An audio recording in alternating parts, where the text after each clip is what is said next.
Welcome to the Author to Authority podcast, and I'm here today with the incredible. Oh, what's some delicious words I can come up with today to describe my wonderful, amazing co-host Juanita Wooten-Radko. I will think of some delicious ones for my next introduction. Supercalifragilisticexpialidocious. Oh, I like that one. Don't know what that means, but hey, it works.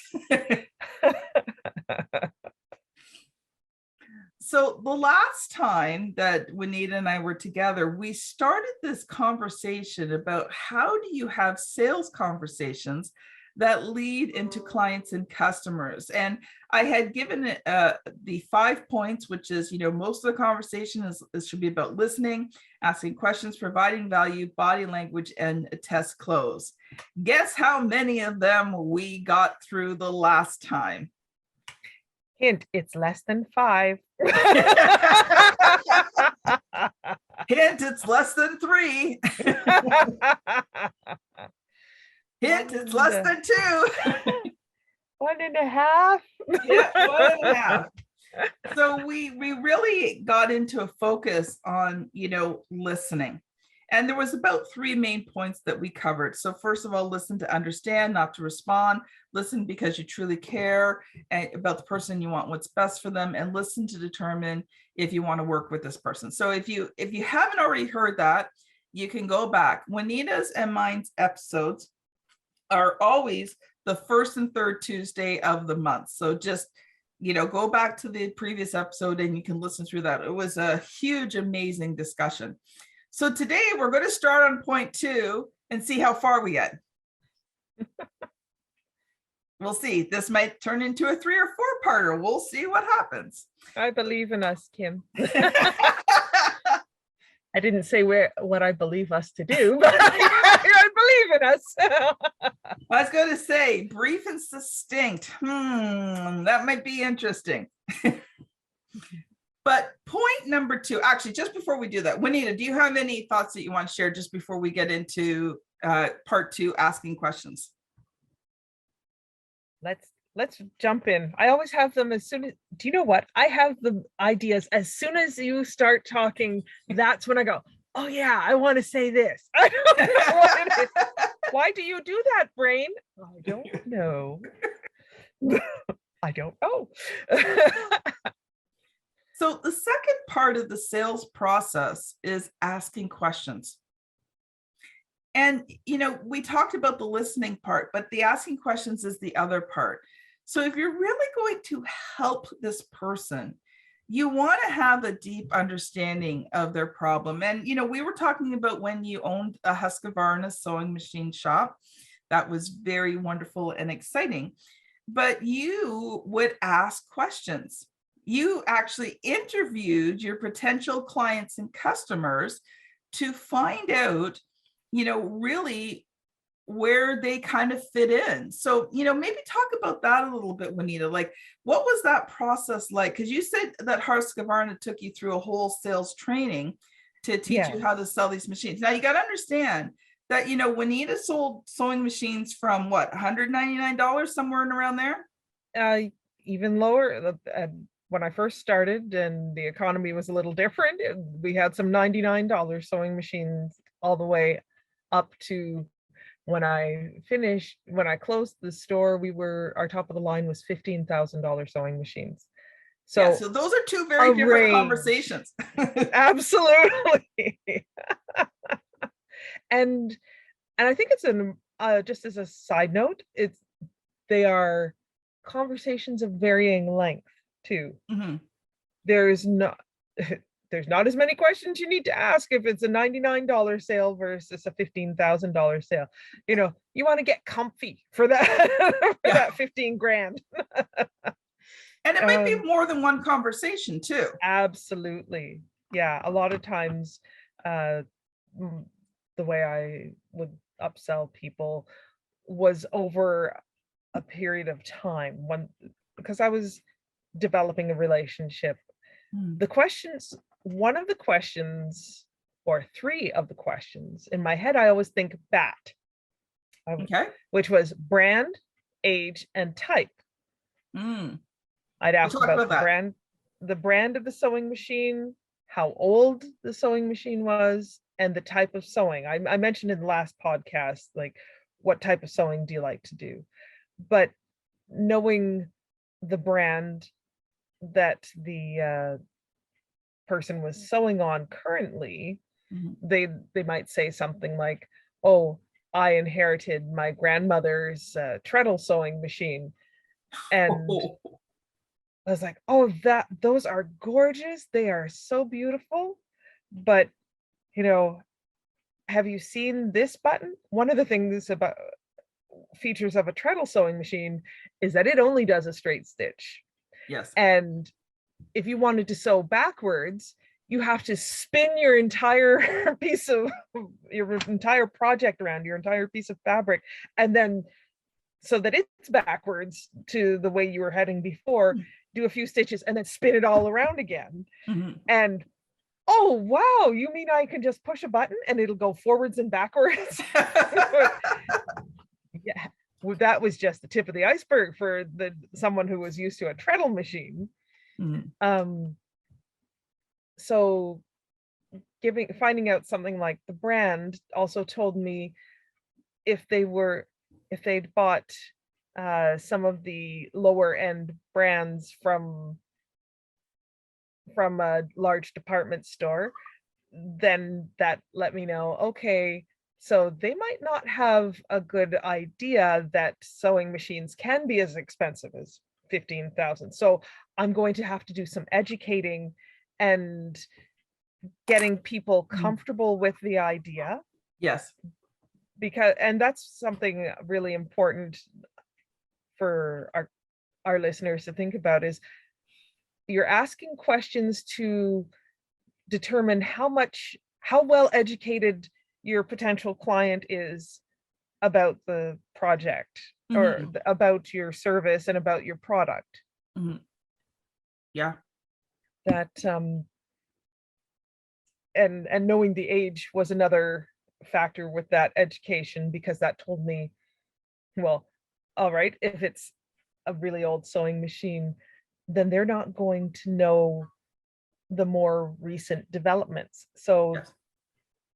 that's a good question for anyone, uh not necessarily the age of your sewing machine, but What are you currently what using?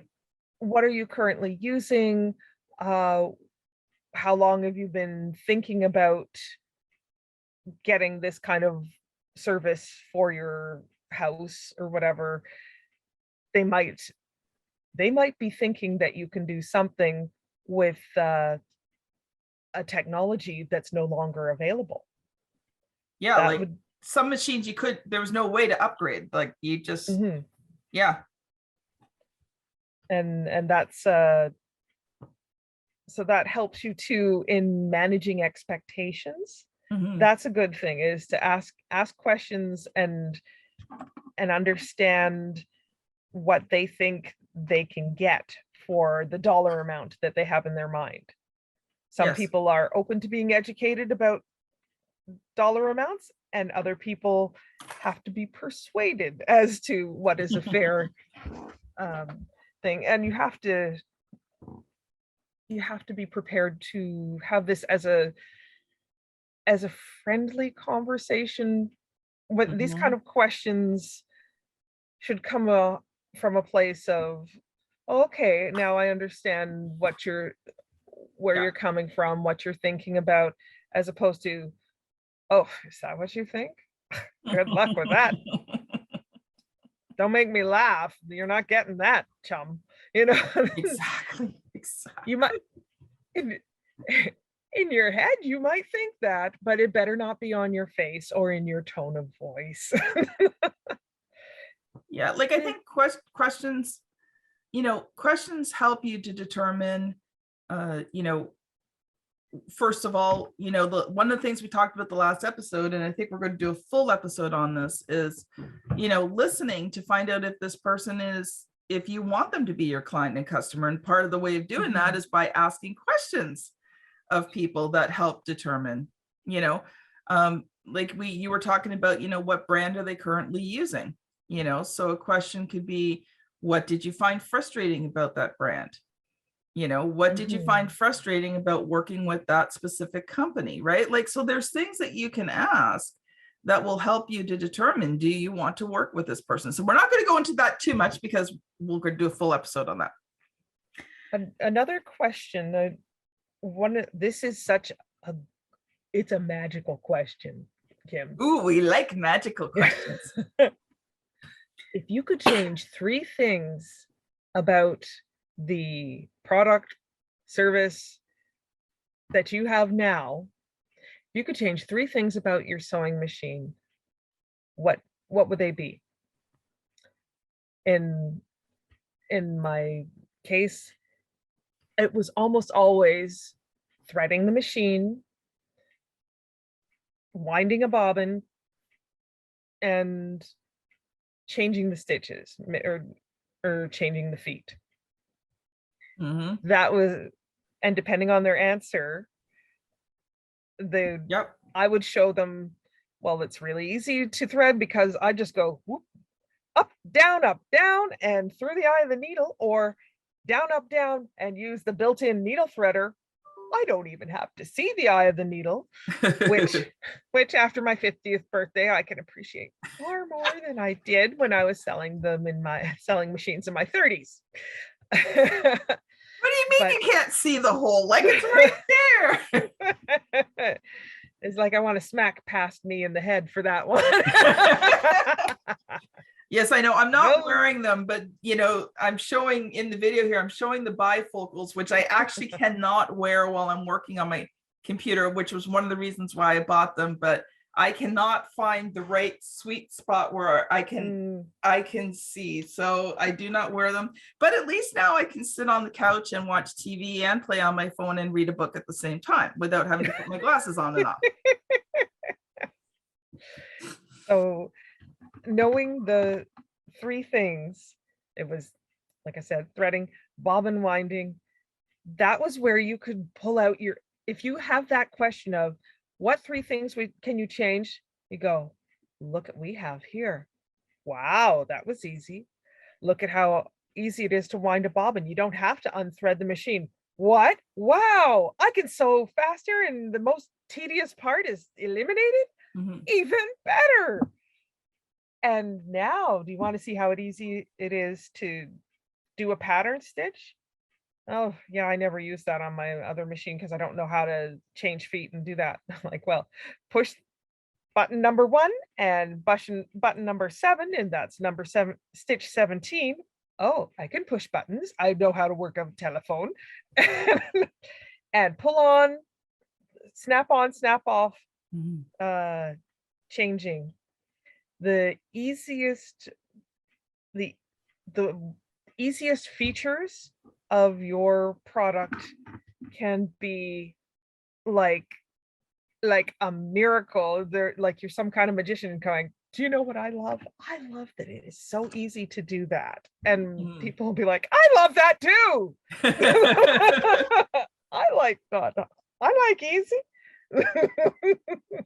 So I want to move on to number 3, because let's try and get through all 5 today. But that, what you shared was really great. And I love those, what 3 things. And it remind me something that we're going to talk about in number 5, which is the test close. So number 3 is provide value. When you share your knowledge freely with your potential client customer, it proves to them that you are the person that can help them. I've heard so many times, oh, don't give it all away, because if you give it all away, you got to make people pay for your knowledge. And I have found the exact opposite is true. Now, let me clarify, because it can be taken to the extreme. I don't give away my products and my services for free. That does not come free. You are paying for my products and my services. But my knowledge, I will share freely with you. I do 1-hour phone consultations with people who are interested in writing a book, and I will answer any and every question they ask me, and I will tell them how to write a book in less than an hour. And people are like, you tell people that? Yeah. Because first of all, 97% of people are not self-motivated enough, even if I did tell them to do it themselves. But secondly, they don't want to do it themselves. Right. If anything, it gives them a better appreciation of, this was a lot more work than I ever anticipated. Mm-hmm. Mm-hmm. So when people ask you questions or you're talking about the problems that they're facing, don't hold back. Like even as a coach, I'm not saying solve every problem they have on an introductory sales call. Mm-hmm. But as a coach, if you can solve one small problem they're having, which is usually only a symptom of the big problem that's hiding underneath, the center of the onion, right? Mm-hmm. If you can show them that you can help them solve one small problem, guess who they're going to come to solve the really big problems? It's another way of showing that you are a credible authority, and definitely your technique for showing your book, for giving potential clients and customers your own book, establishes you as the authority. You give them a book. How much value is that, Kim? Well, it depends on whether we're talking about the cost of the paper and shipping or the words inside of it, right? And that's the thing too, right? Like that's one of the key things in the author to authority system is sharing your book, that signature book with them. I was talking to someone, was it yesterday or the day before? And I offered to ship her my book. And she looks at me and she goes, yeah, but isn't it expensive to ship from Canada to the United States? I said, well, first of all, I said, my rates aren't too bad. I said, I ship enough that I get decent rates. I said to her, but secondly, I said, think of it this way. Let's say, it even cost me $20, $25 between the cost of the, the shipping and the cost of getting the book printed, right? But if I get that book into your hands and you see the value that I provide and I share my knowledge freely with you, and in this case, would this person become a client? Probably not, but she has a massive community of entrepreneurs. So is it worth it for me to spend $25, to get my book into her hands so that she can see my knowledge, skills, talents, and ability and promote me out to her community? Oh, you better believe it. Mm-hmm. And even I always think of what an ad in a newspaper, mm-hmm. A newspaper, what's that? But a newspaper ad for something, let's say about the size of like 2 business cards stacked on top of each other. Mm-hmm. I think that was considered a 16th of a page. It was, when I first started, it was about $200 for for an ad that size. $200 to $250 for one shot. Yeah.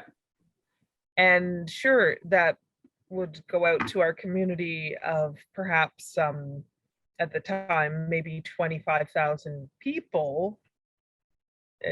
Probably not even that many. I'm including local area. But half of them, a third of them would be men. Third which of them isn't was to kids. say that, yeah, my target, it was like a very scattershot approach to advertising. Mm-hmm. I wasn't, and it was just that one shot and gone, as opposed to reaching my targeted client. And you've just sent it for $25.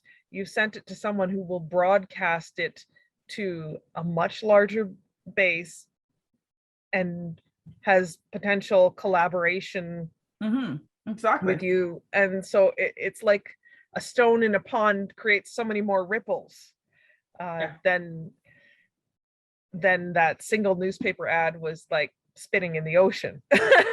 Yeah, exactly.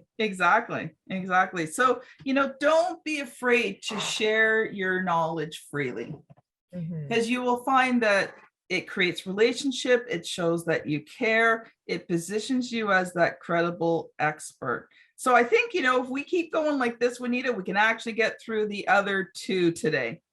So I want to focus in on the last two, which is body language and your test close. So most people do not realize that most communication is done non-verbally. And people go, what do you mean by that? When you are talking to someone, you're not just listening to the words they say. You're listening to the inflection, the attitude, the emotion. You're looking at their body as they're speaking, and you're gauging and a lot of this is subconscious. It's not a conscious thing, it's a subconscious thing. You're looking at that person and you're gauging them by what you're seeing in their body. Now, if, for example, let's say you walk up to someone, their face is very, just stern looking. I'm trying to describe it because I'm on the video and I'm trying to make like a really stern face, which I'm finding hard to do right now. And, their arms are crossed over their body and they're just kind of glaring at you. Closed. Yeah. They're... I mean, are you really going to feel comfortable walking up and talking to that person? Probably not. And probably not. Although I do have a little trick I want to share with that. If the person came into my store and they had that kind of look, I'm like, well, you didn't come in here for buying a piano. You came in here for some reason. So you came in here for me to sell you something. If you have a situation like that where the client is coming to see you, your self-talk is, and maybe we should have another podcast episode about self-talk, but I would sometimes tell myself is, you're here to buy a sewing machine. They're here to buy something from me. Yes. I bet I can make you smile. Yes. I had it as a little challenge to myself. And one of the things I would do, body language, is I would mimic their posture in some ways. I wouldn't be like frowning, crossed arms, but I would respect a greater distance between us, because obviously they weren't ready to get too close to me. I would stand with, say, my feet shoulder width apart, and I would mirror their posture, but an open version of their posture. Yeah. So basically communicating that this is a safe place. I had it in my mind. I was the hostess welcoming you to my party. If you didn't want to be at the party, you'd go, right? I think that means a lot. And you know what? I think let's put that in your notes. Let's do an episode on body language as well, because that's a huge topic in and of itself. And I want to get to the test close as well. So let's do a full episode on body language in the sales process, because I think that one's important as well. So Juanita is the planner person. So I leave that up to her to just make sure that gets marked down. So let's go to the last one for today, and that is a test close. So you've had this wonderful conversation with the person. You've talked about your products and services, and where do you go from here? And actually, that's a question that you can use as a test close. If you've had this wonderful conversation, you can say to the person, how do you want to proceed? That's a test close question.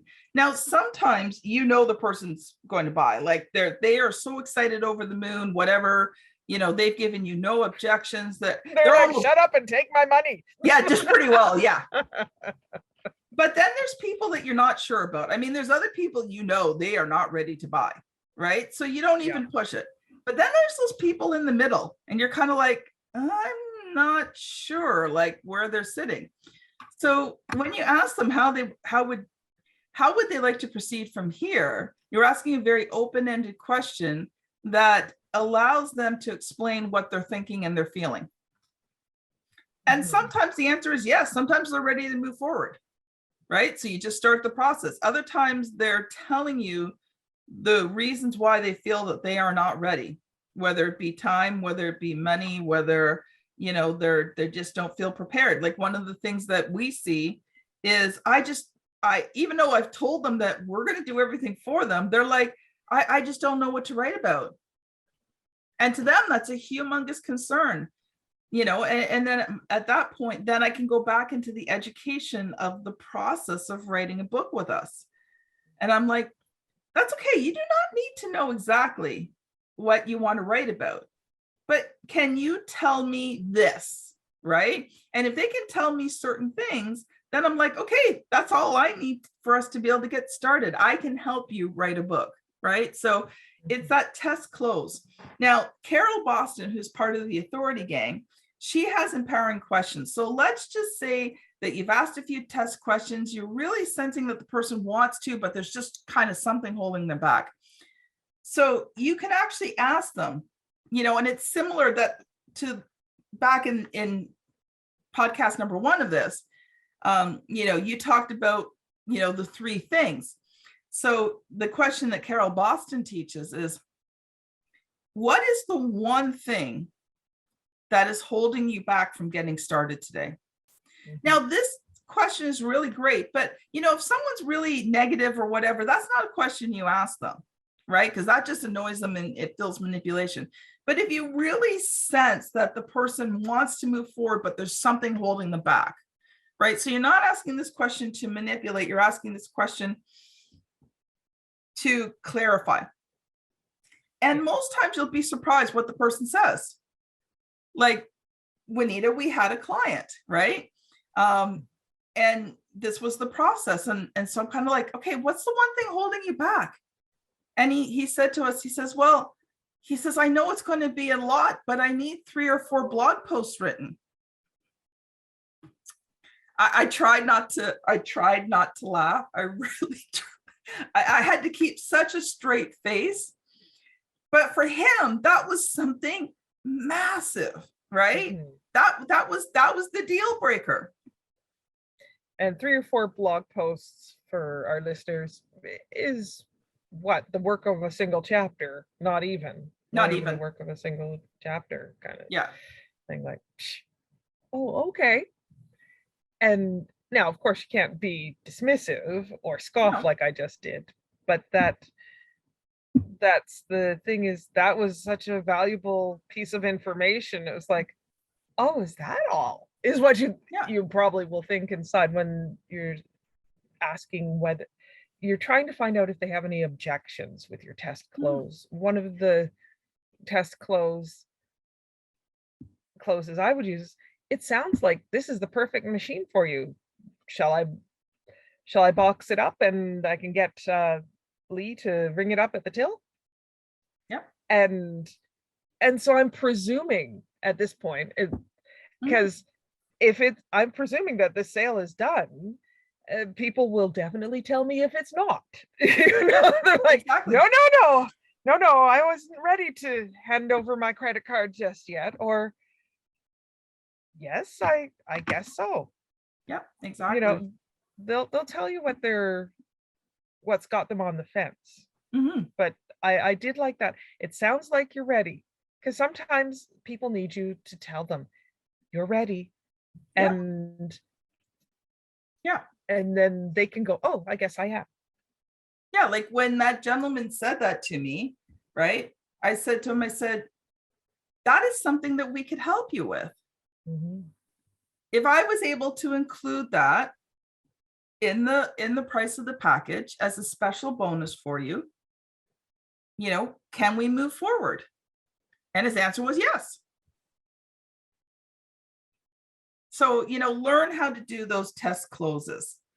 So we're going to actually just kind of start to shut this down here today because we don't want to go over our time limit. But Juanita, do you have any final thoughts to share?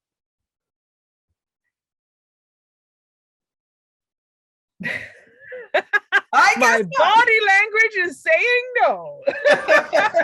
I'm like, your silence speaks volumes.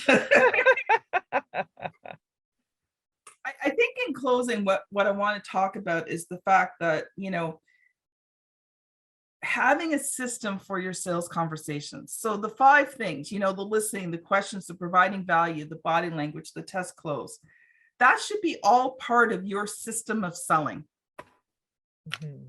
And when you have a system of selling, at first, you're not going to get it as good as results as you want. When you first design it and you're first starting to do it, it's not going to be as great. But over time, you can refine that sales process so that, you know, a fair amount of the people that, you know, you are talking to are converting into clients and customers. You know, on average, if I've got, you know, I would say a warm lead. Cold leads are different, right? But if I've got a warm lead, you know, usually 6 or 7 out of 10 will purchase the package if they're a warm lead. If they're a hot lead, then it's usually 9 out of 10.